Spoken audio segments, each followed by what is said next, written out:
Start करते हैं recording में।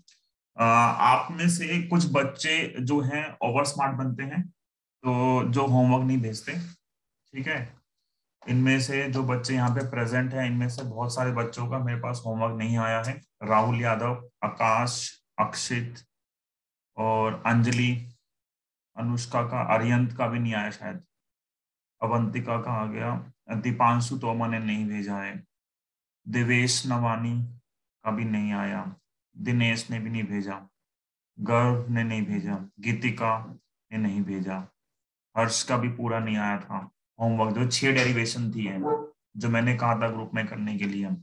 ये सब ओवर स्मार्ट बनते हैं बच्चे अपने आप को, पढ़ते पढ़ते हैं नहीं है बिल्कुल ये। प्रतीक का नाम मैंने लिया ही नहीं, मान्या ने नहीं भेजा, मेघना ने नहीं भेजा, नीलशा का नहीं आया है, निशा झा ने नहीं भेजा, मैं बता रहा हूँ किसने नहीं भेजा, परिणामी का, प्रसिद्धि का आ गया, प्रतीक आ गया, प्रिया सिंह का भी नहीं आया शायद, प्रियांशी राणा का नहीं आया, रश्मि शाह तुमने भेजा है, मला याद नहीं है मुझे, रुचिका रानी, साक्षी, दोनों साक्षी ने नहीं भेजा, समीक्षा का भी नहीं आया, श्रेया आनंद ने भेजा है शायद। नेक्स्ट क्लास तक सेंड कर दूंगा। अबे एहसान थोड़ा ना कर रहा है, नेक्स्ट क्लास तक सेंड कर दूंगा। भूल गए मतलब क्या होता है, तुम्हें बोला है 6 डेरिवेशंस करके तुम्हें भेजना है, तो तुम भेज ही नहीं रहे हो। तुम्हें भेजना है ना होमवर्क। और भी हैं नीचे के, डॉर्बी है, श्वेता तोमर, श्रुति और सारा मिश्रा, कितने सारे बच्चे इन्होंने नहीं भेजा। क्या करते हो यार, जब तुम्हें बोला है 6 डेरिवेशंस करोगे प्रैक्टिस, तभी जो जो हम आज टॉपिक करेंगे उसकी कॉन्टिन्यूटी बनेगी। नहीं तो जो मैं डायग्राम बनाऊंगा तुम्हारे ऊपर से निकल जाएंगे डायग्राम।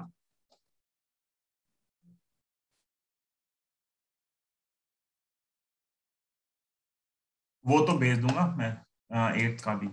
मेहनत करो थोड़ी सी भाई, साथ साथ काम करो। मैंने आपको क्लास क्लास में वैसे जो वीडियो था उसमें मैंने 3 केस डिस्कस किए थे यहाँ तक, और ये बाद के जो 3 केस है मैंने बना दिए थे, मैंने आपको ग्रुप में भेज दिए थे कि ये जो 6 डेरिवेशंस हैं ये आपको कंप्लीट करके मुझे भेजनी है। ये 3 मतलब हमने डायग्राम, मैंने सिर्फ डायग्राम बना के आपको भेजे थे। क्या आप में से, अब आप में से इतने सारे बच्चों ने किया ही नहीं है, तो फिर आपको ये भी नहीं पता कि आपको डायग्राम बनाने में डाउट आया या नहीं आया। जो मेरे पास होमवर्क आए हैं बच्चों के, उनमें एक कॉमन प्रॉब्लम ये है कि उन्होंने जो रेज हैं उनमें एरो पुट नहीं किया है, क्योंकि ये मतलब बच्चों को आदत नहीं है एरो लगाने की, तो एरो नहीं लगे हैं। कुछ बच्चों ने जो रेज है वो गलत बनाई है। देखो, जब तक आप खुद प्रैक्टिस नहीं करोगे ना, तब तक आपको ये नहीं पता लगेगा कि आप मिस्टेक क्या कर रहे हो। वही हमारा रोल आता है कि आप जो मिस्टेक करते हो उसको हम थोड़ा सा सॉर्ट आउट कर सकें। फोर्थ वाले में आपको एंगल में प्रॉब्लम आई होगी, क्योंकि इसमें ना, जैसे ये गामा है, ये गामा इस एंगल के और ये बीटा के सम के इक्वल है, लेकिन ये एंगल में पता नहीं लग रहा कौन सा है। इस एंगल को हम बाहर से देख रहे हैं, ये बाहर का एंगल आर होगा तो अंदर का जो पूरा एंगल बनेगा वो आर बनेगा। ये मैंने यहाँ अलग से सेपरेटली शो किया है, इसमें प्रॉब्लम आती है फोर्थ वाले में। ये वही है, खुद से करते तो पता लगता मिस्टेक, मतलब तुमसे डाउट आ रहा है तुम्हें। सेम जो कनकेव सरफेस के डायग्राम होते हैं वो थोड़े डिफिकल्ट होते हैं। कनकेव सरफेस के 2 डायग्राम थे, दोनों में ही जो इमेज बनती है वो वर्चुअल इमेज बनती है। ठीक है, कनकेव सरफेस जो है, concave surface virtual image form करती है। यहां भी वर्चुअल इमेज है और यहां भी जो इमेज है वो वर्चुअल है। दोनों ही केस में जो इमेज है वो क्या है, वर्चुअल। मतलब एक सरफेस के लिए जिस साइड ऑब्जेक्ट है, अगर इमेज सेम साइड बनती है तो वर्चुअल इमेज काउंट होती है।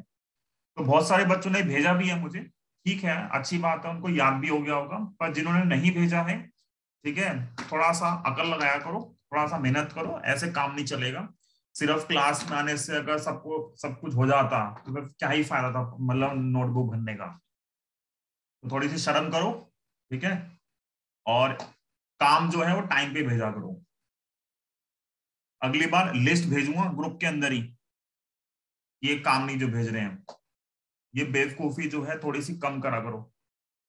आगे देखो, ये 6 केस थे, इन 6 केसेस के अंदर मेन चीज काम की सिर्फ ये है हमारे पेपर में। देखो, कोई भी एक केस आएगा और कौन सा केस आएगा ये नहीं पता, वो शायद मे भी एक भी ना आए, ठीक है, लेकिन अगर आएगा तो कोई भी एक रैंडम केस दे देंगे। और जब खुद से करना होता है ना तो फिर बच्चे बहुत कंफ्यूज होते हैं। तो अगर आप जब तक 2-3 बार खुद से प्रैक्टिस नहीं करो ना सारी डेरिवेशन, तब तक आपको कॉन्फिडेंस नहीं आएगा कि आप पेपर में विद इन 3 और 4 मिनट के अंदर आप पूरी डायग्राम के साथ पूरी डेरिवेशन कर दोगे। डेरिवेशंस के अंदर ना स्पीड बहुत मैटर करती है, सिर्फ आना जरूरी नहीं है, स्पीड के साथ आना फ्लो के अंदर कि आप विदाउट वेस्टिंग एनी टाइम आप उसको पूरा का पूरा कंप्लीट कर दो, वो मैटर करता है। और वो सिर्फ और सिर्फ प्रैक्टिस से आएगा। अब आगे देखो, मेरे लिए आज जो है वो रिजल्ट काम के हैं। सिर्फ जो हमने ऊपर 6 केस डिस्कस किए हैं, उन 6 केसेस के अंदर क्या है, एक डायग्राम मतलब एक फॉर्मूला बनता है रेयर से डेंसर के लिए, और एक फॉर्मूला बनता है रेयर से डेंसर और एक डेंसर से रेयर। जब हम डेंसर से रेयर का फॉर्मूला निकालते हैं तो ये फॉर्मूला और ये फॉर्मूला ऑलमोस्ट आइडेंटिकल है। अगर हमें एक याद है रेयर से डेंसर का, तो डेंसर से रेयर लिखने के लिए हम क्या कर रहे हैं, हमने सिर्फ म्यू1 और म्यू2 को इंटरचेंज कर दिया। अगर आप म्यू1 और म्यू2 को इंटरचेंज कर दोगे तो आपका सेकेंड फॉर्मूला आ जाएगा डेंसर से रेयर का। जैसे यहाँ पे म्यू1 है और यहाँ म्यू2 है, तो यहाँ पे म्यू1 और म्यू2 इंटरचेंज हो गए। प्रत्येक एक स्क्रीनशॉट लेके भेज देना, ठीक है। राहुल यादव, आप ग्रुप में भी ऐड नहीं हो मेरे ख्याल से, आप मुझे व्हाट्सएप करना एक बार, वो ग्रुप में ऐड कर दूंगा, ठीक है। अच्छा, आगे देखते हैं अब। आज का जो हमारा टॉपिक है, आज का हमारा टॉपिक सिर्फ यही टॉपिक हो पाएगा आज हमसे। टॉपिक का नाम है लेंस मेकर फॉर्मूला, ठीक है। एक तो आज मतलब वन नोट भी अच्छा काम नहीं कर रहा, डायग्राम मुझे बनाना है, कैसे बनेगा डायग्राम आज। टॉपिक का नाम है लेंस लेंस मेकर फॉर्मूला, ठीक है। 3 मार्क्स की डेरिवेशन आती है पेपर में ये लेंस मेकर फॉर्मूला की। और लेंस मेकर फॉर्मूले के 2 केस बनते हैं कि हमें एक फॉर्मूला है लेंस में, जिसको बोलते हैं लेंस मेकर फॉर्मूला, हमें वो डराइव करना है फॉर्मूला। डेरिवेशन भी पार्ट है, मतलब पहले 5 मार्क्स में आती थी। मतलब डेरिवेशन कोई भी हो 3 मार्क्स की होती है, 2 मार्क्स का साथ में क्वेश्चन या कंसेप्चुअल न्यूमेरिकल या कंसेप्चुअल क्वेश्चन साथ में वो अटैच कर देते हैं, ठीक है। कॉम्प्लीमेंट्री क्वेश्चन होता है, इतने से काम नहीं चलेगा, क्वेश्चन करके दिखाओ। तो पहला जो केस हमारे पास है वो है कन्वेक्स लेंस। मतलब मैं एक डेरिवेशन कर रहा हूं और मैं फिर से सेम डेरिवेशन रिपीट करूंगा कनकेव लेंस के लिए। मैंने एक सरफेस, मतलब जो कनकेव लेंस होता है, कनकेव लेंस कैसे बनता है, 2 सरफेस लो स्फेरिकल, और दोनों सरफेस के ज्वाइन होने से हमारे पास क्या बनता है, कनकेव लेंस बनता है। जैसे एक सरफेस ये है, ठीक है। ये एक सरफेस है हमारे पास, मान लो कंट्रोल सी और कंट्रोल वी, और ये दूसरी सरफेस है। दोनों सरफेस को ज्वाइन करने से हमारे पास ये लेंस बनता है, ठीक है। ये जो बीच का पोर्शन है, जो नीचे लेंस बना हुआ मैंने ऐसे ही बनाया कट करके, ठीक है, अरे बड़ा टाइम वेस्ट होता है। ये लेंस हमारे पास 2 स्फेरिकल सरफेसेस को ज्वाइन करने से हमारे पास एक लेंस बनता है, ठीक है।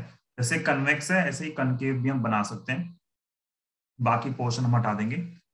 तो इस लेंस के लिए जो ये लेंस बना है, ये 2 स्फेरिकल सरफेसेस को ज्वाइन करके बनता है, ठीक है। जो ये कन्वेक्स लेंस बना है, इसमें क्या है, 2 स्फेरिकल सरफेसेस हैं।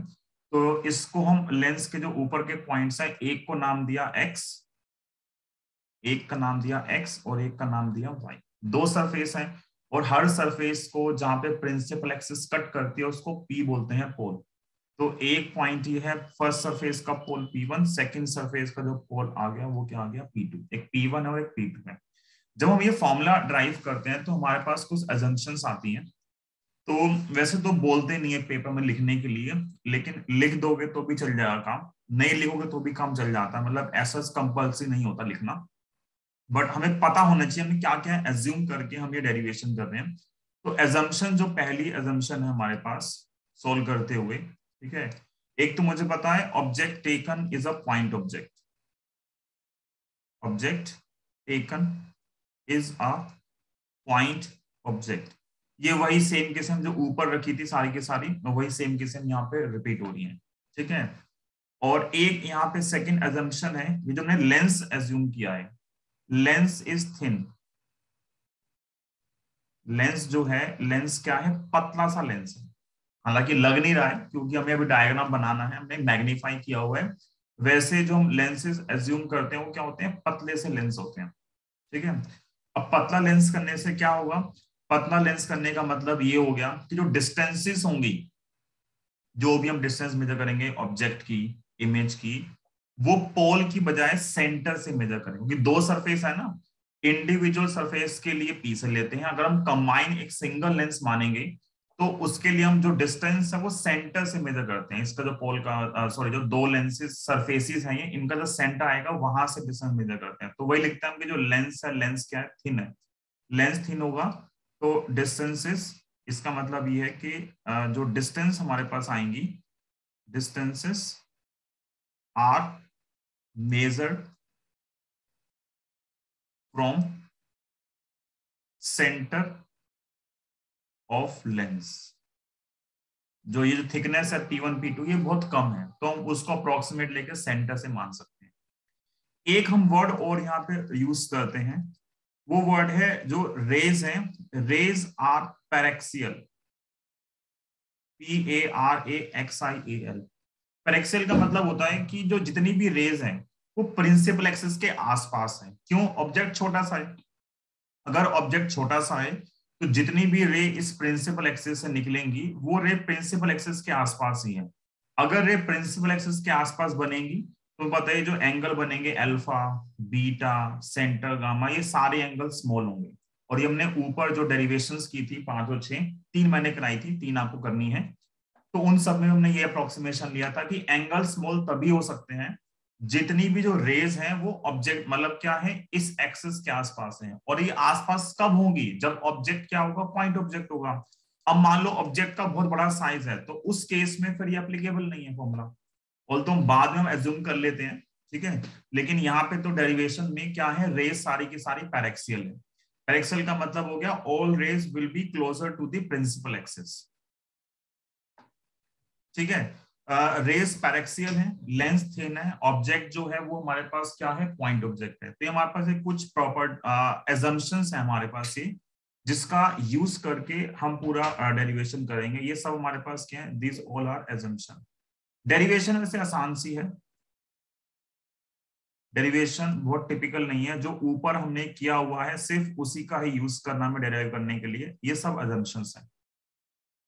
तो डेरिवेशन स्टार्ट करते हैं। एक लेंस हमने एज्यूम किया है, यहाँ पे कन्वेक्स लेंस है, और इस कन्वेक्स लेंस से एक डिस्टेंस पे पॉइंट ऑब्जेक्ट माना, और उस पॉइंट ऑब्जेक्ट से एक रे निकलेगी जो पहले फर्स्ट सरफेस पे जाएगी। तो एक पॉइंट ऑब्जेक्ट से एक रे निकली जो पहले सरफेस पे लेंस पे कहीं किसी एक पॉइंट पे क्या होती है, इंसिडेंट होती है।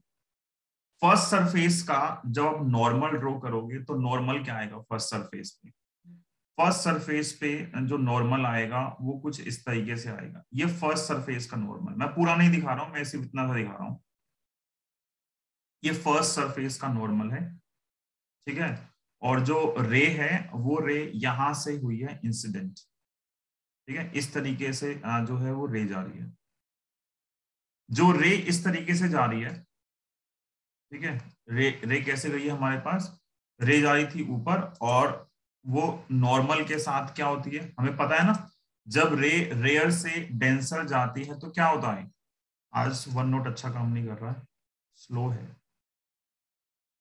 जब रे नॉर्मल से मतलब रेयर से डेंसर जाती है तो रे क्या होती है, रे बेंड टुवर्ड्स नॉर्मल।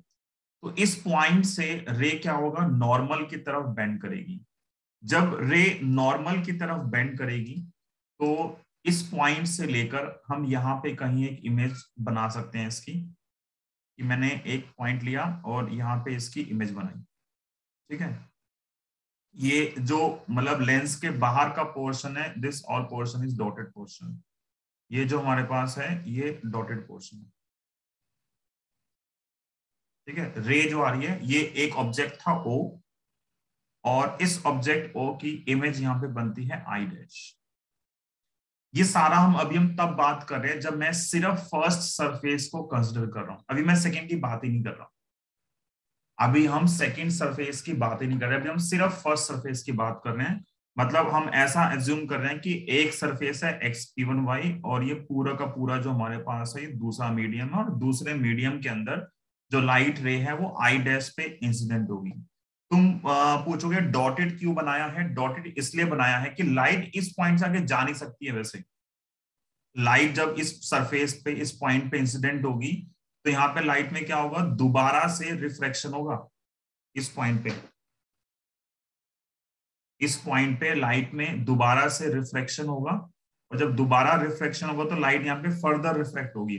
लेकिन मैं अभी उस केस की बात नहीं कर रहा हूं, मैं सिर्फ फर्स्ट केस की बात कर रहा हूं कि यहां से रे निकली और यहां से निकलने के बाद रे क्या हो गया, इस पॉइंट पे वो इधर जा रही है।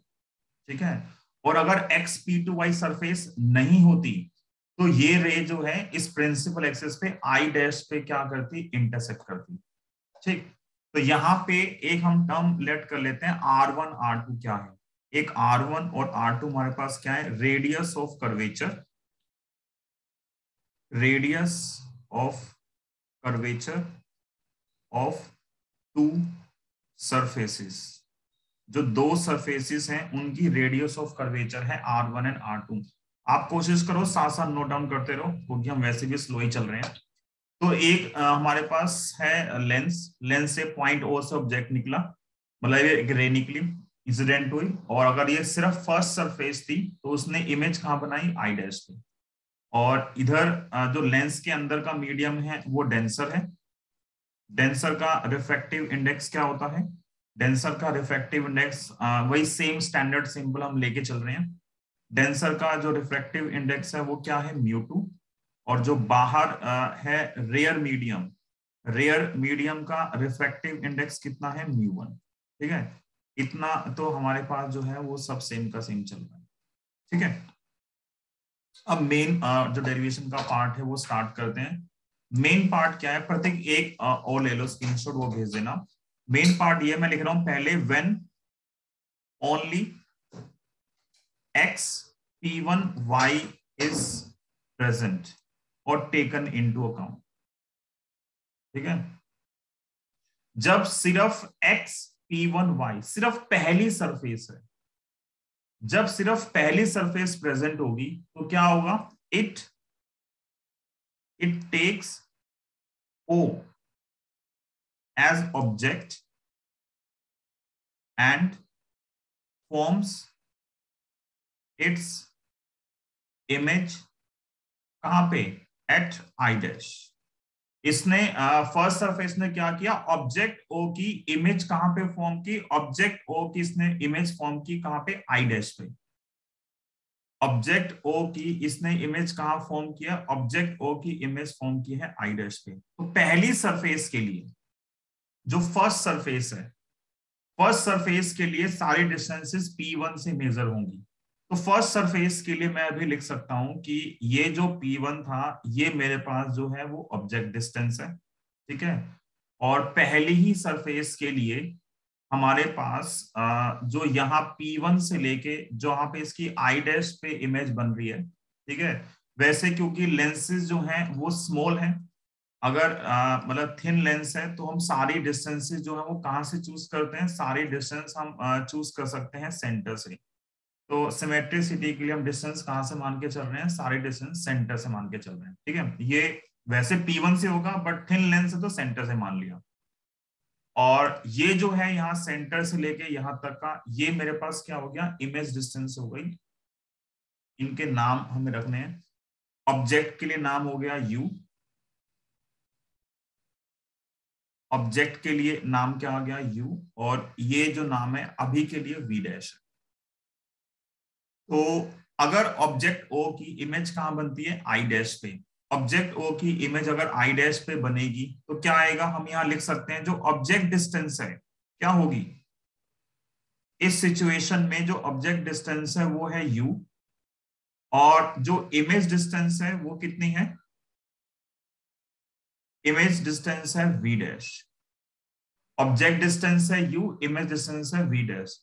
लाइट अभी फर्स्ट सरफेस के लिए रेयर से डेंसर जा रही है। लाइट जब रेयर से डेंसर जाती है तो मैंने यूज किया फॉर्मूला, देखो अगर याद हो गया तो 6 के जिसने किया उसको याद होगा। रेयर से डेंसर के केस में जो रिफ्रैक्शन फॉर्मूला आता है वो आता है म्यू2 और mu one, mu one upon minus U, mu two upon V और equal to mu two minus μ1 divide by R, ये फॉर्मूला है, हम लिख रहे हैं यूजिंग दिस फॉर्मूला। इस फॉर्मूले का यूज किया, ऊपर लिखा भी हुआ है, जब लाइट रेयर से डेंसर जाती है तो ये रिफ्रैक्शन फॉर्मूला हमारे पास आता है, μ1 upon you, u2 upon v और μ2 माइनस μ1 बाय आर। हमारी फर्स्ट सरफेस के हिसाब से पैरामीटर्स क्या है, ऑब्जेक्ट जहां डिस्टेंस थी u, वहां पे u आएगा, जहां पे v है वहां पे क्या आएगा v डैश, और radius of curvature of first surface मैंने क्या मानी है r1।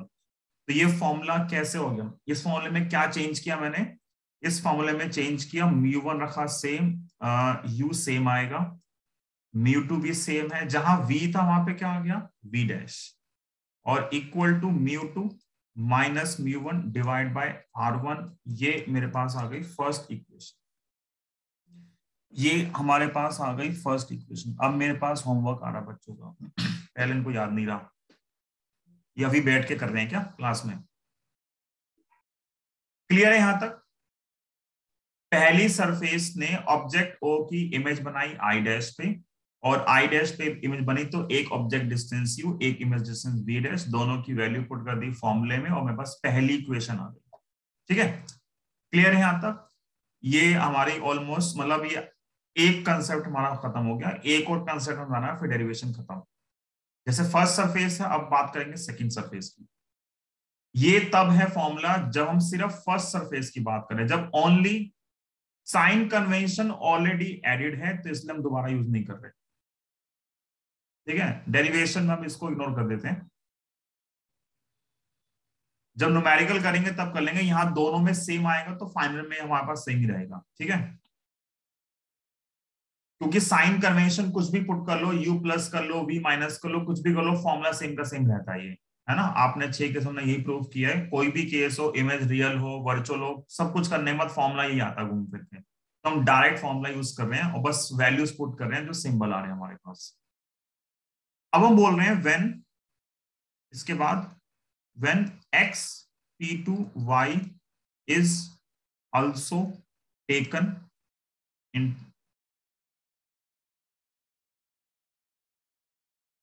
अगर सेकंड सरफेस भी काउंट कर लोगे, अब पहले से पहली सरफेस थी, अब दूसरी सरफेस भी आ गई तो क्या होगा, जब सेकंड सरफेस भी आएगी तो उससे क्या चेंज आएगा।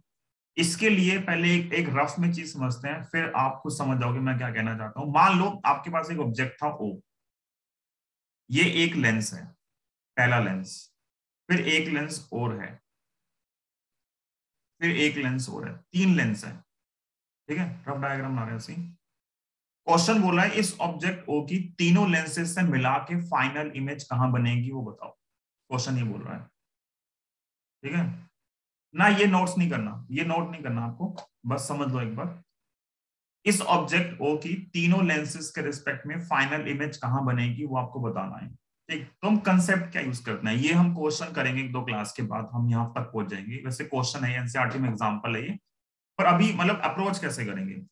हम बोलते हैं कि पहले एक टाइम पे एक ही लेंस करते हैं कंसिडर, जैसे फर्स्ट लेंस है, तो फर्स्ट लेंस के लिए ऑब्जेक्ट ओ था, इस ऑब्जेक्ट ओ की इमेज बनाएगा फर्स्ट लेंस। मान लो फर्स्ट लेंस ने ऑब्जेक्ट ओ की इमेज बनाई यहाँ पे I1, तो सेकेंड लेंस क्या करेगा, सेकेंड लेंस इस फर्स्ट ऑब्जेक्ट को, जो पहले वाले के लिए इमेज थी, वो इमेज दूसरे लेंस के लिए क्या बन गई, ऑब्जेक्ट। सेकेंड लेंस इसको ऑब्जेक्ट मान के इसकी इमेज फॉर्म करेगा कहीं पे I2।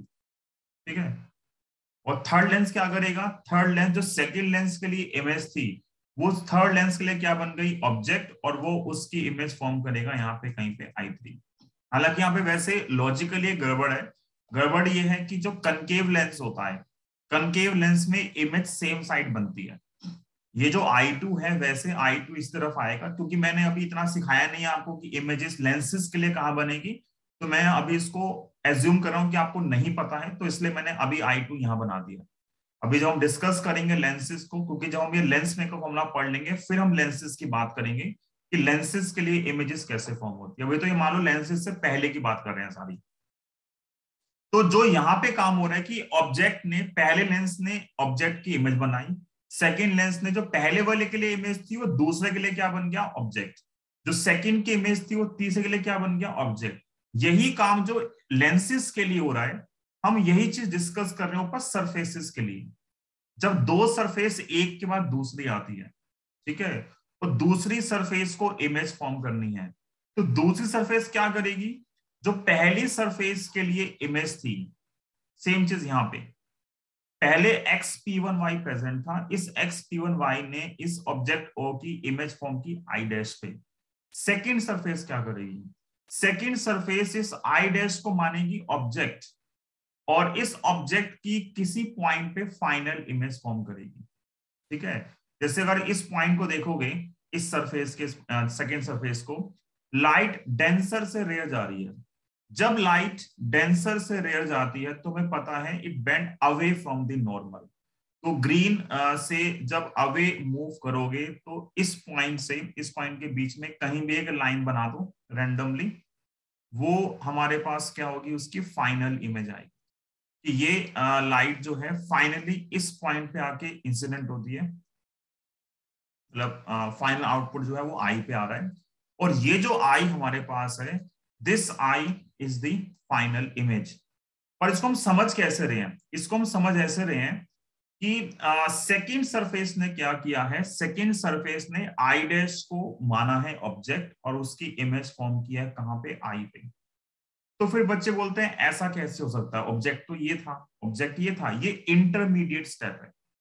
अगर मैं पूरा लेंस समझूंगा तो पूरे लेंस के लिए ये ऑब्जेक्ट है, ये इमेज हो, ठीक है, लेकिन ये जो आई डैश है, आई डैश इंटरमीडिएट स्टेप है कि पहली सरफेस ने आई डैश पे बनाई, सेकंड सरफेस ने आई डैश को ऑब्जेक्ट मान के उसकी फाइनल इमेज कहां बना दी, आई पे। तो तुम बोलोगे ऐसा कैसे हो सकता है, आई डैश साइड पे, यही केस तुमने ऊपर डिस्कस किए हैं सारे के सारे, कि एक ऑब्जेक्ट की सेम साइड भी इमेज बन सकती है। अगर ऑब्जेक्ट रियल होगा तो इमेज वर्चुअल, ठीक है, यहाँ पे ऑब्जेक्ट वर्चुअल है तो इमेज क्या आ रही है, उसकी तरीके से रियल इमेज फॉर्म हो रही है।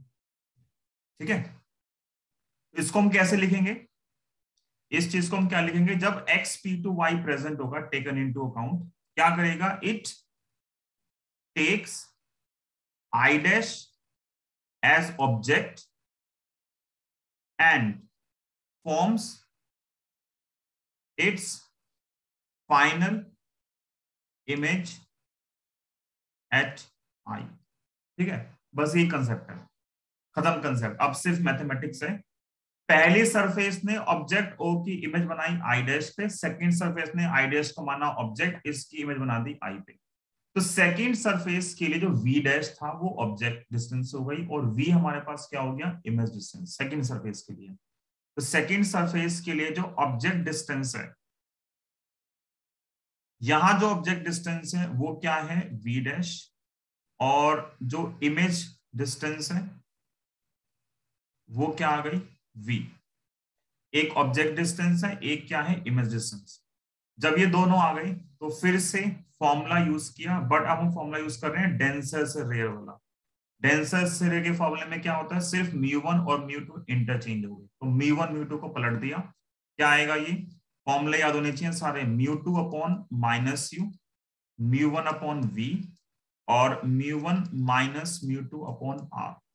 इस फॉर्मूले में मैंने सारी वैल्यूज पुट कर दी, तो क्या आएगा मेरे पास, μ2 जहां u था वहां पे आ गया v डैश, और जहां पे v है वहां v सेम रहेगा। सेकंड सरफेस की रेडियस ऑफ कर्वेचर जो है वो r2 है, तो यहां पे आ गया r2। फर्स्ट इक्वेशन में है μ2 माइनस μ1, सेकेंड इक्वेशन में आ रहा है μ1 माइनस μ2। मुझे एडवर्ड करना है तो मैं दोनों को सेम रखने की कोशिश करता हूं। कैसे सेम रखा, मैंने इन दोनों में से मतलब जो राइट में टर्म है यहां से माइनस कॉमन ले लिया, और इस इक्वेशन को मैं बोल रहा हूं सेकेंड इक्वेशन। अब एक बार ऑब्जर्व करो, क्या एक ही फ्रेम में आएंगे दोनों, एक बार साइज थोड़ा कम किया, देखो एक बार दोनों को ऑब्जर्व करो, फर्स्ट इक्वेशन को सेकेंड इक्वेशन को, क्या इन दोनों को ऐड करने से कुछ कैंसिल होगा, क्या इन दोनों को ऐड करने से कुछ कैंसिल हो रहा है, हाँ ना लिख सकते हो, दिख तो रहा होगा। सुनाशा ना क्यों कर रही है, दिख तो रहा है साफ साफ कुछ कैंसिल हो रहा है। देखो यहाँ पे μ2 बाय v प्लस का है, और यहाँ पे μ2 by v dash same term है, बट यहाँ माइनस में आ गई, यहाँ नेगेटिव है और यहाँ पॉजिटिव है, तो दोनों टर्म क्या हो गई, जैसे हम दोनों को ऐड करेंगे, ऐड करते ही क्या हुआ, जब हमने दोनों को ऐड किया तो एक टर्म जो म्यू2 वाले टर्म थी लेफ्ट साइड में, वो क्या हो गई, कैंसिल हो गई। तो यहां से क्या बचेगा, μ1/-u। ठीक है, और आज वन नोट अच्छा नहीं चल, स्लो है आज, किसी किसी दिन ना बहुत ज्यादा परेशान करता है। अब मेरी पहले भी क्लास थी, तब भी इसने परेशान कर दिया। दोबारा ओपन करेंगे इसको। तो पहला केस ये है हमारे पास, ठीक है, और सेकंड केस ये है, दोनों को ऐड कर दो। तो जब दोनों को ऐड करोगे, ऐड इक्वेशन 1 और 2, दोनों को ऐड करने से क्या होगा, μ2/v डैश कैंसिल, यहाँ μ1/v और ऊपर से बचा माइनस का μ1/-u। तो माइनस μ1/u प्लस μ1/v, और यहां पे क्या बचा, μ2 माइनस μ1/r1। ये जो स्टेप मैं लिख रहा हूँ ये फालतू का स्टेप है। पेपर में जब हम करते हैं तो हम ये स्टेप नहीं करके दिखाते हैं, हम डायरेक्ट लिख देते हैं। मैं अभी समझाने के लिए लिख रहा हूँ, पेपर में आप ये सब स्किप कर सकते हो। देखो हमें साफ साफ दिख रहा है, जब मैं फर्स्ट और सेकंड को देखता हूँ इक्वेशन को, या ये जो इक्वेशन है μ1 कॉमन आ जाएगा, दिख रहा है साफ। तो मैं इसको बिना लिखे डायरेक्ट लिख सकता हूँ ऐसे कि μ1 कॉमन ले लिया। जब लिखते हैं कॉमन, जो स्टैंडर्ड नोटेशंस होती हैं, पॉजिटिव टर्म पहले आती है, नेगेटिव टर्म बाद में आती है, इतना तो पता है।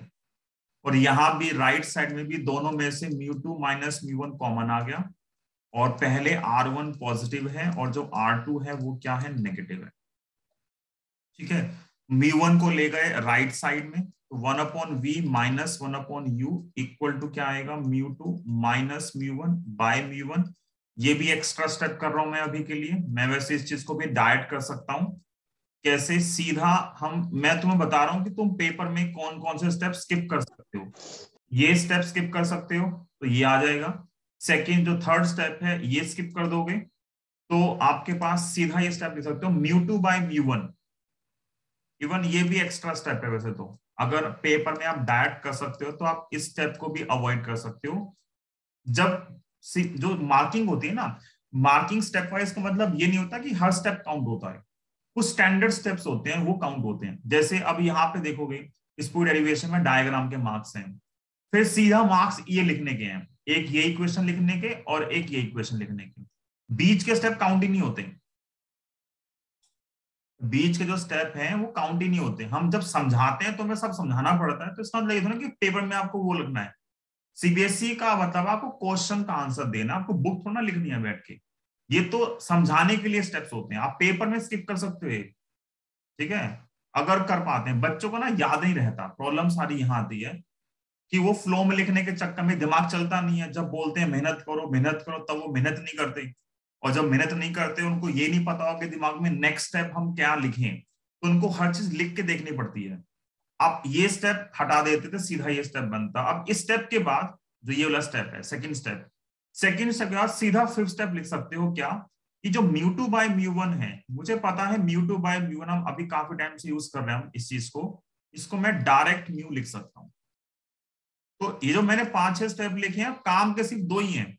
या हमने क्या यूज किया है कि जो μ2 1 होता है, refractive index of denser with respect to rare, उसको हम सिंपली क्या लिखते हैं, μ2/μ1। तो सिर्फ ये लिखो, और इस स्टेप के बाद सीधा ये स्टेप लिख सकते हो, फालतू स्टेप में बीच के सारे। तो ये रिलेशन आपके पास आ गया। ठीक है, और यहां पे अब एक लास्ट स्टेप है। लास्ट स्टेप ये है, हम ये बोल रहे हैं व्हेन, अगर हम ऑब्जेक्ट को पुट कर दें कहां पे, इंफिनिटी पे। अगर ऑब्जेक्ट इंफिनिटी पे है तो इमेज कहां बनती है, कुछ कोई भी केस हो, लेंस हो, मिरर हो, कुछ भी हो। अगर ऑब्जेक्ट इंफिनिटी पे होता है तो सारी की सारी जो रेज होती हैं वो कन्वर्ज होती हैं कहां पे, फोकस पे, या फोकस से निकलती हैं या कन्वर्ज होती हैं। तो अगर u इंफिनिटी है तो इमेज कहां बनती है, फोकस पे। तो मैंने ये वैल्यू ऊपर पुट कर दी, तो क्या आएगा, जहां पे v है वहां 1/f आ गया, जहां u था वो इंफिनिटी, और ये आएगा μ-1 और 1/r1 माइनस 1/r2। 1/∞ इज 0, तो क्या बचा 1/f इक्वल टू μ-1 और 1/r1 माइनस 1/r2। ये आपके पास फाइनल रिजल्ट है जिसको हम डिफाइन करते हैं lens maker formula. Next class जो होगी मेरी वो थोड़ी लंबी होगी, शायद 1.5 घंटा जा सकती है। मुझे पूरा टॉपिक कंप्लीट कराना है लेंस मेकर फॉर्मूले का, तो शायद मैं एक्सटेंड करूंगा नेक्स्ट क्लास। आज नहीं करूंगा, आज आपका काम है बस डेरिवेशन प्रैक्टिस करना, ठीक है। थोड़े बहुत कंसेप्चुअल क्वेश्चन डिस्कस कर लेंगे अभी। तो ये फाइनल रिजल्ट है। अगर आप देखोगे इस रिजल्ट को और इस रिजल्ट को, ऊपर हमने क्या नाम दिया था, ये सेकेंड इक्वेशन थी। मान लो अगर मैं इसको बोल देता हूं थर्ड इक्वेशन, और ये जो लास्ट है ये मेरे पास फोर्थ इक्वेशन है, तो थर्ड और फोर्थ की दोनों की राइट हैंड साइड जो है वो सेम है। थर्ड और फोर्थ की राइट हैंड साइड सेम है। जब थर्ड और फोर्थ की राइट हैंड साइड सेम है तो दोनों की लेफ्ट हैंड साइड भी क्या होगी, सेम होगी। तो दोनों की लेफ्ट हैंड साइड इक्वेट करोगे तो आपका वहां से लेंस फॉर्मूला बन जाता है 1/f is equal to 1/v minus 1/u, ठीक है। तो यूजिंग थर्ड एंड फोर्थ के रिजल्ट से हम सीधा निकाल सकते हैं कि लेंस फॉर्मूला भी क्या होगा 1/f equal to 1/v minus 1/u। Sir ये जो इक्वल होगा ये तो तभी होगा ना जब वो म्यू की नहीं यू की वैल्यू जब इन्फिनिटी होगी और वी की जब फोकस पे बनेगी। नहीं, ये तो हमेशा कोई भी सरफेसेस होती हैं, मिरर हो, हमेशा ये रूल फॉलो होता है कि ऑब्जेक्ट अगर इन्फिनिटी होता है, जब ऑब्जेक्ट को रखते हैं इन्फिनिटी तो रेज जो आती हैं वो पैरेलल, और लेंसेज की या उनकी सिमेट्रिसिटी होगी, अगर वो इन्फिनिटी से आएंगी तो इमेज जो है वो फोकस पे कन्वर्ज होंगी। सर ये जाओ यहां से।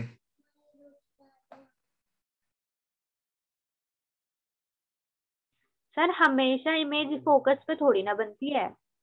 इमेज हमेशा फोकस पे बनेगी अगर ऑब्जेक्ट इन्फिनिटी को, पॉइंट ऑब्जेक्ट हो कोई भी जो, तो हमेशा उसमें बनेगी फोकस पे।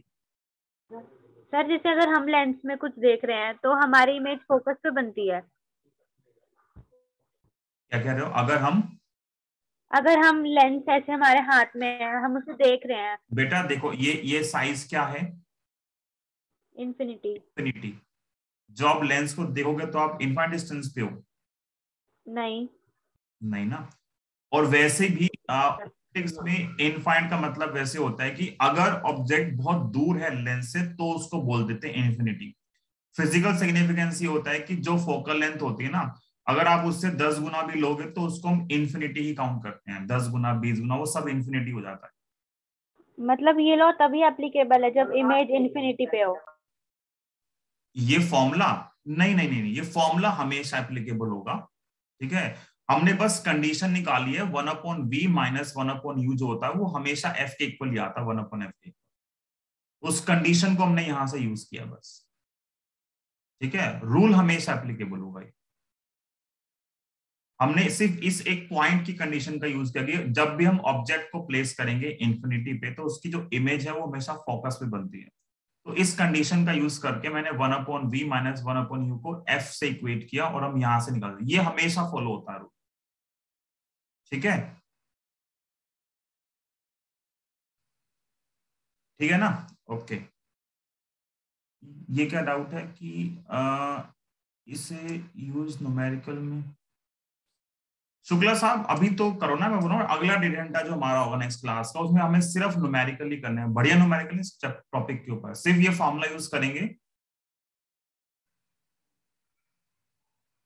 पार्थ माटा अभी रुक जाओ, अभी सिखाऊंगा कैसे कैसे सोल्व करने हैं क्वेश्चन, ठीक है। मैं अभी न्यूमेरिकल पे नहीं जा रहा हूं, मेरा आज का जो फोकस है वो सिर्फ डेरिवेशन पे है। नेक्स्ट क्लास में हम डेरिवेशन डिस्कस करेंगे, तब हम देखेंगे किस किस टाइप के क्वेश्चन यहाँ पे एग्जिस्ट करते हैं, तब सिखाऊंगा क्या क्या पॉसिबिलिटी है। अभी आज का काम जो है बेसिक डेरिवेशन कंप्लीट करवाना है। तो ये एक डेरिवेशन कंप्लीट किया और ये तब है एप्लीकेबल, मैंने पूरा का पूरा काम कब किया है, जब ये हमारे पास जो लेंस था वो क्या लेंस था, कन्वेक्स लेंस था। ये सेम कंडीशन हमें दोबारा करनी है अभी, जब मैं इस कन्वेक्स लेंस को रिप्लेस कर दूंगा किससे, कनकेव लेंस से, ठीक है।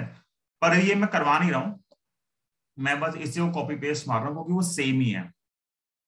वो जो है अगर आपने ये नोट डाउन की है फर्स्ट वाली, तो ये एग्जैक्ट सेम चलेगी, मतलब एक स्टेप भी चेंज नहीं है, फुल स्टॉप भी सेम का सेम है, सिर्फ डायग्राम चेंज होगा बस। तो जो बी पॉइंट बी पार्ट है कनकेव लेंस, पेपर में कोई भी आ सकता है, कन्वेक्स भी कनकेव भी। अगर कुछ भी मेंशन नहीं है तो कन्वेक्स से करेंगे, ज्यादा बेटर है। अगर मेंशन है कि हमें कनकेव लेंस का यूज करके ही लेंस मेकर फॉर्मूला ड्राइव करना है, तो फिर हमें सेकंड केस यूज करना पड़ेगा। तो यहाँ पे एक तो मुझे क्या चाहिए, कनकेव लेंस चाहिए, मैंने बना रखा है पहले से ही, लेकिन वन नोट इतना फास्ट चल रहा है ना, क्या करूं।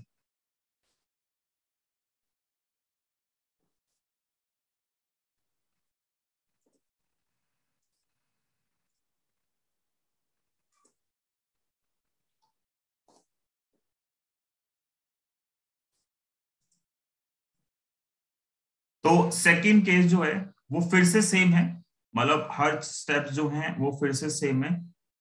अब मैं इसमें कुछ रिपीट नहीं कर रहा हूँ, क्योंकि हम पहले जो फर्स्ट केस हमने किया है, अब एग्जैक्ट सेम चीज यहाँ पे दोबारा से हमें रिपीट करनी है। एक ऑब्जेक्ट है, ठीक है, और डायग्राम देख लो बस, बाकी डेरिवेशन तो मैं अभी कट कॉपी पेस्ट करने वाला हूँ। एक रे यहाँ पे जा रही है एक पॉइंट पे, ठीक है। जब रे इस पॉइंट पे जाएगी तो रे का जो एक्चुअल पाथ था वो कुछ यहाँ था, इधर, ठीक है। डॉटेड पोर्शन दिखा रहा हूं मैं यहाँ पे, रे यहाँ जाना चाहती थी, और अंदर का जो पोर्शन है वो हम दिखा देते हैं डॉटेड। जब रे रेयर से डेंसर जाती है तो क्या होता है, ये है इधर, और इसके लिए हमें नॉर्मल चाहिए। नॉर्मल में यहाँ पे थोड़ा सा डायग्राम जो है वो थोड़ा क्रिटिकल सा बनता है, सारी जो रेज है ना पास पास से दिखती हैं।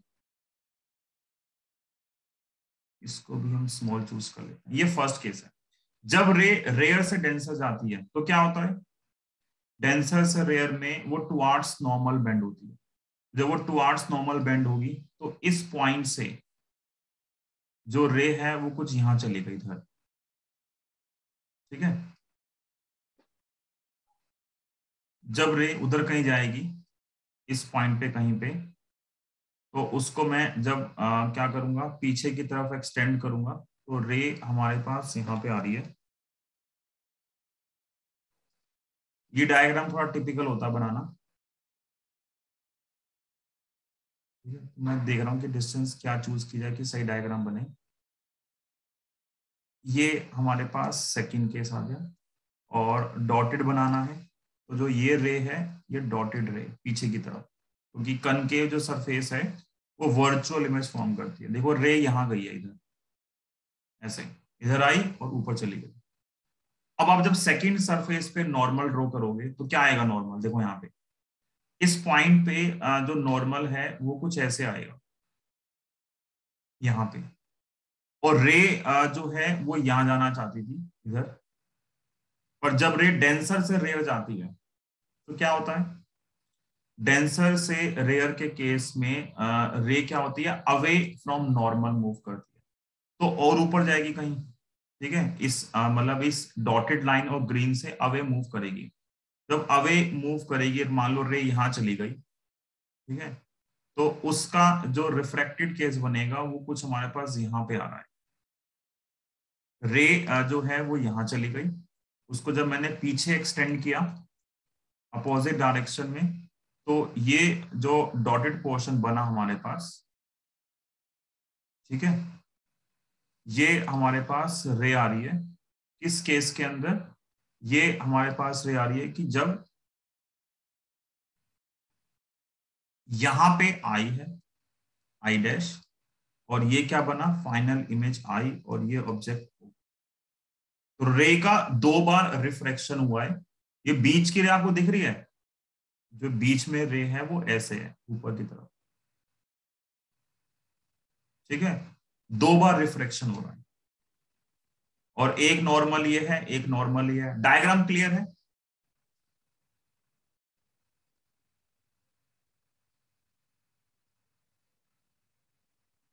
क्या डायग्राम क्लियर है?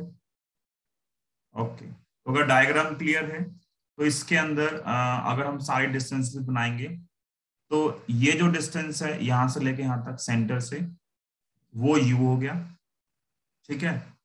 और जो यहां से लेके यहां तक की डिस्टेंस हो गई वो हो गई v डैश, और जो लास्ट डिस्टेंस है हमारे पास, जो लास्ट डिस्टेंस आएगी हमारे पास,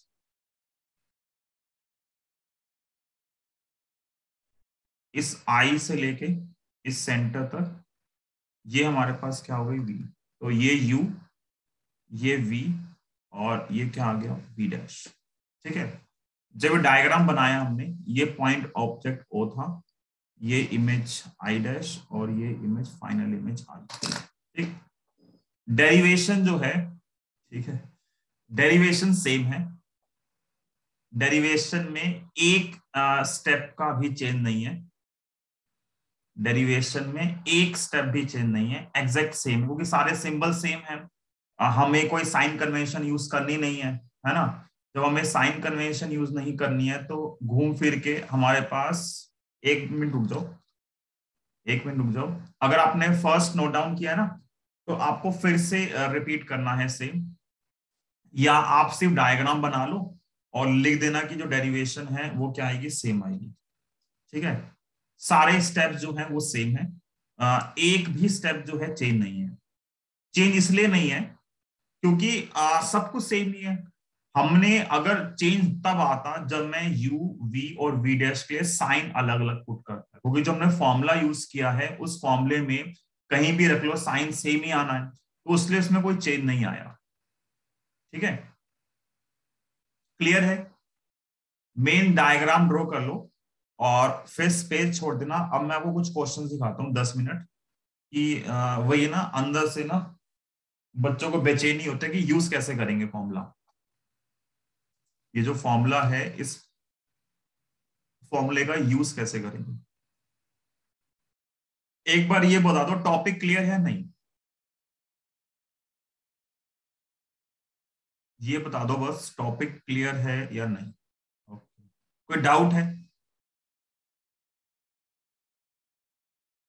टॉपिक में? कोई डाउट तो नहीं है? ठीक है, अगर डाउट नहीं है तो फिर हम आगे। नैनवल साहब, तुम्हारी तबीयत ठीक है क्या? तुम आई नहीं आज? हाँ कर दूं आगे, नीचे करूं? इसके लिए स्पेस छोड़ दो, इसके लिए स्पेस छोड़ दो, लिख लेना है इसको। अगर ऊपर वाला लिख लिया है तो इसको स्पेस छोड़ दो, कर लेना। अब देखो, जब न्यूमेरिकल आते हैं तो हमें क्या क्या चीज ध्यान रखनी है, मतलब इस फॉर्मूले को यूज करते हुए। न्यूमेरिकल जब हम यूज करेंगे तो हमें कुछ साइन कन्वेंशन यूज करनी है। कर दो ना नीचे, बोलो हाँ ना। हमने पहले वाली नॉर्मल रेड रे वाले x से p2 वाली डायरेक्शन में, अच्छा क्या लिखा है, x से p2 वाली डायरेक्शन में क्यों नहीं बना सकते यार? ये डाउट ना पार्थ माटा और बच्चों को भी आता। अच्छा एक चीज ये सुनो, मतलब केसेस करने के बाद भी एक बच्चों को डाउट आता है कि हम नॉर्मल कैसे डिसाइड कर रहे हैं। ठीक है, जैसे मान लो ये कन्वेक्स सरफेस थी, जो कन्वेक्स सरफेस है, ये दो, तो काफी गंदे डायग्राम बनाए। एक ये डाउट आया है बच्चों को, पहले भी आया था कि नॉर्मल कैसे डिसाइड हो रहा है। वैसे आना नहीं चाहिए लेकिन आ रहा है तो समझ लेते हैं। देखो, जो फर्स्ट स्फीयर है, ये मुझे, जो मेरा नेक्स्ट टॉपिक है, मुझे अब यही चीज दोबारा सिखानी है। ये जो फर्स्ट स्फीयर है वो लेंस की सेकंड सरफेस फॉर्म हो रही है। तो इस सेकंड सरफेस पे, ये जो मैं इस जिसको ब्लू से दोबारा से शेड कर रहा हूं, इस सेकंड सरफेस पे जो नॉर्मल होगा, किसी भी सरफेस का नॉर्मल सेंटर से पास होता है। तो आप खुद सोचो सेंटर कहां पे है, लेफ्ट में या राइट में है? इस सरफेस के लिए सेंटर कहां पे आएगा, लेफ्ट में राइट में? जहां पे सेंटर आएगा नॉर्मल सी वहीं जा सकता है। तो इसका सेंटर यहां कहीं होगा, तो जो भी नॉर्मल ड्रॉ करोगे सारे नॉर्मल ऐसे ही आएंगे, इसी डायरेक्शन में। उल्टा नॉर्मल नहीं बन सकता। बच्चे पूछते हैं कि यहाँ पे नॉर्मल ऐसे क्यों नहीं जा सकता, क्योंकि भाई सेंटर तो बाहर हो गया ना। इस सरफेस के लिए, ब्लू सरफेस के लिए जो सेंटर होगा वो लेफ्ट में तो होगा। जब सेंटर लेफ्ट में होगा तो नॉर्मल यही आएगा हर जगह हर बार। तो अब खुद सोचो, जो सेकंड सरफेस है ये, इसका नॉर्मल कहां बनेगा? जब आप इसका नॉर्मल ड्रॉ करोगे तो इसका नॉर्मल कहां बनेगा? इसका नॉर्मल हमेशा इधर की तरफ जाएगा, ऐसे। क्लियर है पार्थ? पार्थ क्लियर है? ओके। मुझे यही चीज दोबारा डिस्कस करनी थी। देखो कि क्वेश्चन क्या आता है, क्वेश्चन के अंदर जो है ये सब डेरिवेशन खत्म, नेक्स्ट क्लास हम क्वेश्चन ही करेंगे। पर मतलब ये क्वेश्चन नहीं है, ये हम नोट डाउन करके कुछ नोटेशन यूज करने हैं जो हमें हेल्प करेगी क्वेश्चन सोल्व करने में। ये ध्यान दो, मान लो एक आपके पास ये कन्वेक्स लेंस है, ठीक है, ये कन्वेक्स लेंस है। कन्वेक्स लेंस में हमारे पास दो रेडियस ऑफ कर्वेचर आती हैं, R1 और R2, ठीक है। R1 यहाँ पे क्या है? Radius of curvature of first surface, और R2 हमारे पास क्या है? Radius of curvature of second surface. अब जब न्यूमेरिकल यूज करेंगे तो हमें R1 R2 में साइन कन्वेंशन यूज करने की, कौन सा पॉजिटिव होगा कौन सा नेगेटिव होगा, ठीक है। तो मान लो हम सेंटर से चूज करते हैं, तो आपको ये आंसर करना है कि R1 को पॉजिटिव काउंट करोगे या नेगेटिव काउंट करोगे, ठीक, ये आपको आंसर करना है। इसको आंसर करने के लिए एक ये चीज समझो, मान लो एक जो ये लेंस बन रहा है, जो हमारे पास ये लेंस फॉर्म हो रहा है, वो लेंस ऐसे दो स्फेरिकल सरफेसेस से बन रहा है, ठीक है। ये जो फर्स्ट सरफेस है, जो ये मैं यहाँ रेड से शो कर रहा हूं, उसको भी मैं यहाँ रेड से शो कर रहा हूं, ठीक है, समझने के लिए। और जो यहां से ब्लू से है, वो यहाँ पे ब्लू से है। रेडियस ऑफ कर्वेचर सेंटर से मेजर की जाती है, रेडियस ऑफ कर्वेचर सेंटर से मेजर जाता है। आप सोचो, रेड सरफेस का जो ये रेड शेप है, रेड वाले का सेंटर कहां पे होगा? राइट में, है ना। सेंटर अगर राइट में है तो फर्स्ट रेडियस ऑफ कर्वेचर जो है R1, वो हमेशा क्या आएगी? पॉजिटिव। फर्स्ट जो हमारे पास आएगी सरफेस, मान लो सेंटर। पोल कहाँ पर होगा? क्या क्या कहा? पोल, पोल, पोल। जब हम U और V के लिए करेंगे तो वो बीच में होगा, सेंटर यहां से होगा, मतलब दोनों के लिए U और V होगा, वो यहां पे होगा। रेडियस ऑफ कर्वेचर जो स्फेरिकल सरफेस है उसके सेंटर से मेजर की जाती है। ये जो रेड सरफेस है, इस स्फेयर का सेंटर राइट साइड में आएगा, तो इसके लिए जो रेडियस होगी, जब मैं उसको मेजर करूंगा यहां से, मान लो P से मेजर कर रहा हूं, तो वो राइट में आएगा, तो इसलिए वो प्लस काउंट होगी। सेकेंड सरफेस जो है, सेकेंड सरफेस का सेंटर कहां पे आएगा? सेकेंड सरफेस का सेंटर इधर आएगा, लेफ्ट में मेजर करना पड़ेगा, तो यहां पे R2 क्या हो गया? इस केस में R2 क्या हो गया? नेगेटिव। अब यही चीज अगर मान लो कनकेव लेंस है, यही चीज अगर कनकेव लेंस है, तो कनकेव लेंस में क्या आप बिना वो ड्रॉ किए, ये डायग्राम ड्रॉ किए, बता सकते हो कि R1 पॉजिटिव आएगा या नेगेटिव आएगा? सोच के बताओ। इस कनकेव लेंस में जो एक कनकेव लेंस आप बनाओगे, इस कनकेव लेंस में R1 और R2 क्या होंगे? देखो सोच के। इस कनकेव लेंस में R1 R2 की वैल्यू क्या होगी? देखो, अगर आप एक स्फीयर कंप्लीट करोगे तो R1 और R2 कैसे आएंगे? पॉजिटिव या नेगेटिव? अगर आप स्फीयर कंप्लीट करोगे तो R1 और R2 कैसे आएंगे? पॉजिटिव या नेगेटिव? ये जो फर्स्ट सरफेस है, फर्स्ट सरफेस का सेंटर लेफ्ट में लाई करेगा। जब सेंटर लेफ्ट में लाई करेगा तो यहां जो R1 होगा वो क्या आएगा? नेगेटिव। सेकेंड सरफेस का सेंटर राइट में लाई करेगा तो R2 क्या आएगा? पॉजिटिव। ठीक है, क्लियर है। और एक हम वर्ड यूज करते हैं यहाँ पे, एक हम वर्ड यूज करते हैं, मतलब क्वेश्चन में लिखा आता है इक्वी कन्वेक्स लेंस।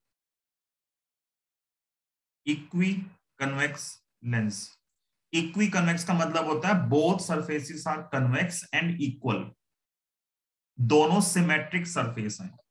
अगर R1 और R2 सिमेट्रिक है तो मतलब R1 हो और R2 हो, दोनों की वैल्यू है तो R, न्यूमेरिकली R है।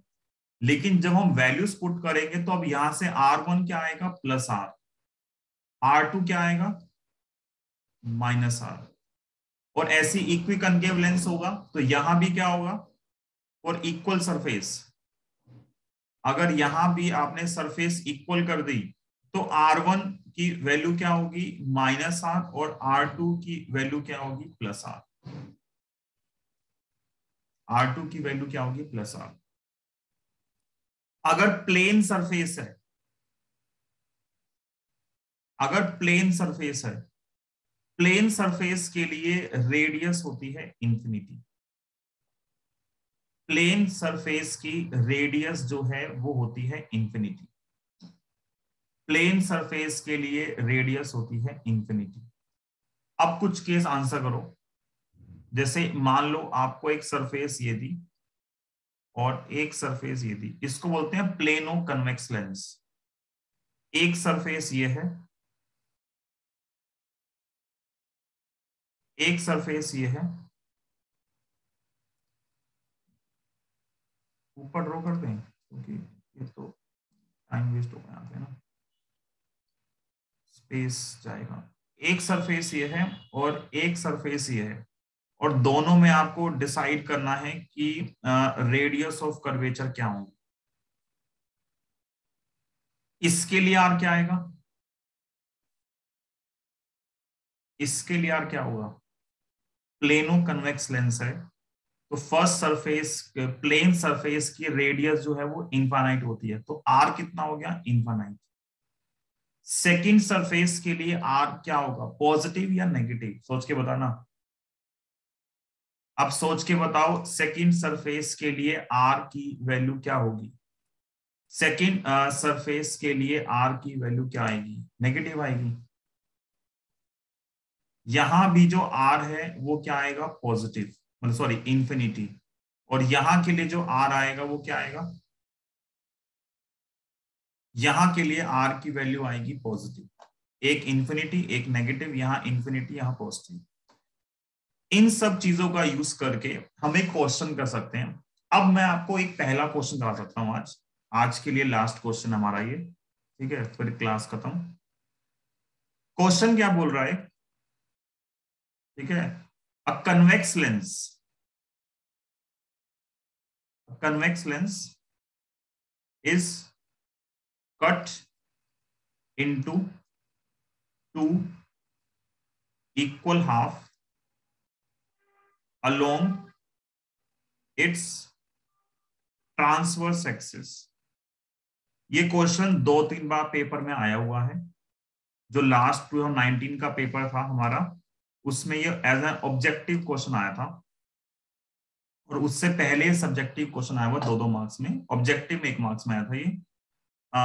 To equal half along its transverse axis, find the focal length, find the focal length of each half. तो क्वेश्चन क्या बोल रहा है, क्वेश्चन बोल रहा है कन्वेक्स लेंस था, ठीक है, एक कन्वेक्स लेंस था। इस कन्वेक्स लेंस को आपने क्या कर दिया, 2 पार्ट में डिवाइड कर दिया। कैसे डिवाइड कर दिया, उसको ऊपर से अलोंग वर्टिकल एक्सिस कट कर दी, यहां से इसको कट किया अलोंग वर्टिकल एक्सिस, ठीक है, और उसको 2 पार्ट में डिवाइड कर दिया। जब उसको 2 पार्ट में डिवाइड करोगे, सिमेट्रिक पार्ट है, लग रहे हैं सिमेट्रिक, लग नहीं रहे,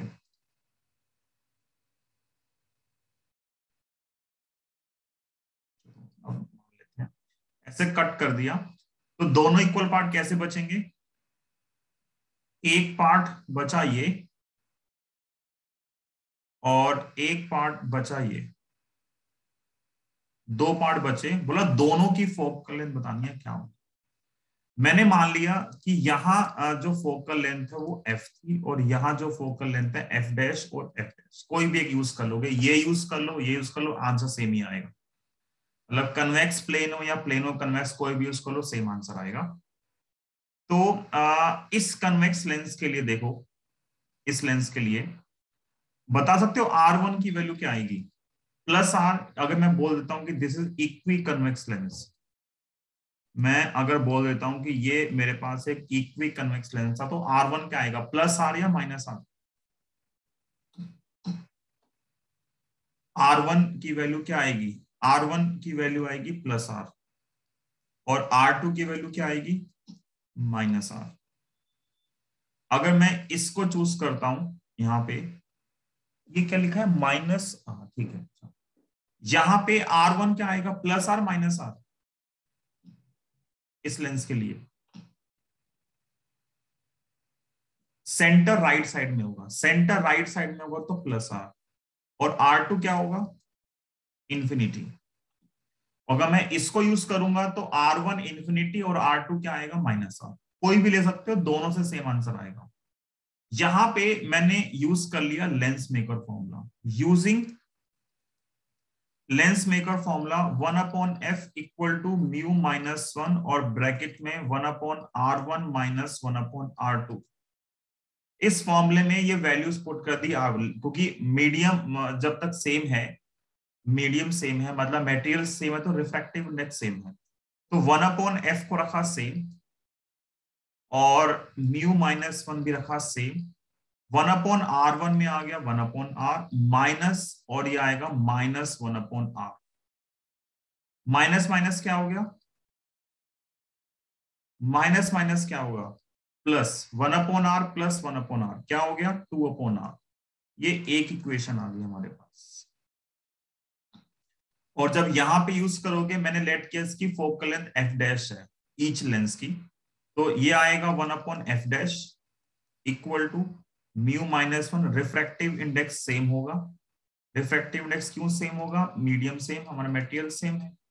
1/R1 मतलब 1/R माइनस 1/इंफिनिटी, और 1/f डैश की वैल्यू क्या आएगी, म्यू माइनस 1 और 1/R। ये सेकेंड इक्वेशन आ गई। दोनों को डिवाइड कर दो, डिवाइड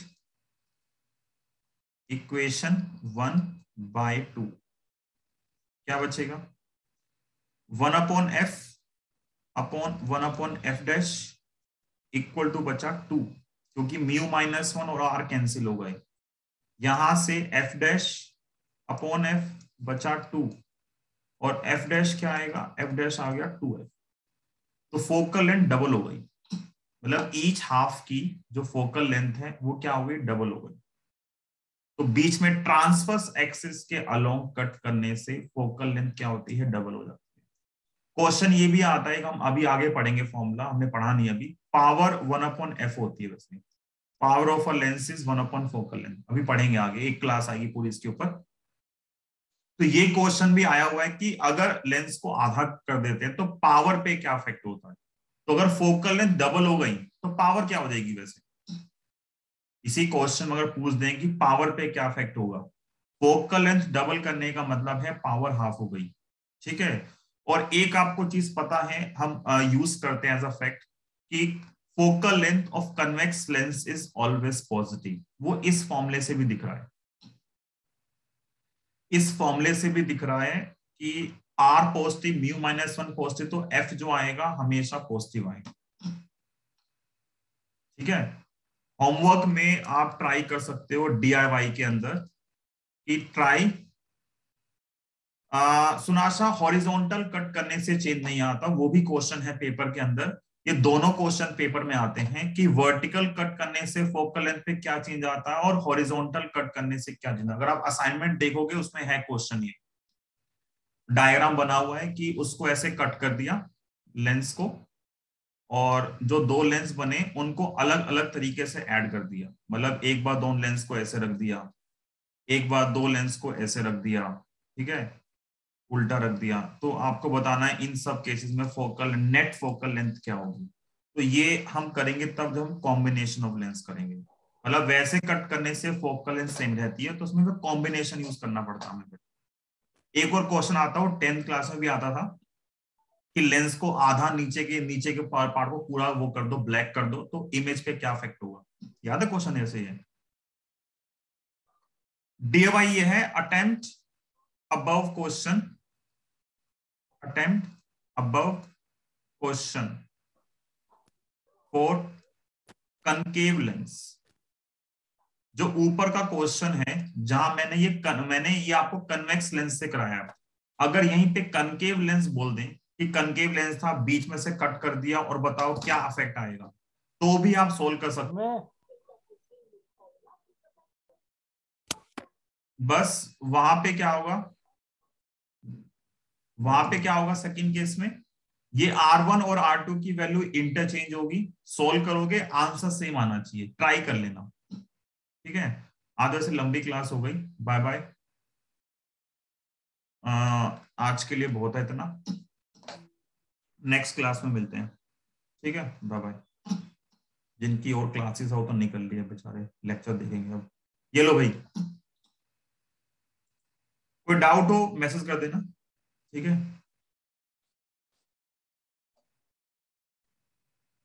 डन ना, रिकॉर्डिंग ऑफ कर दें।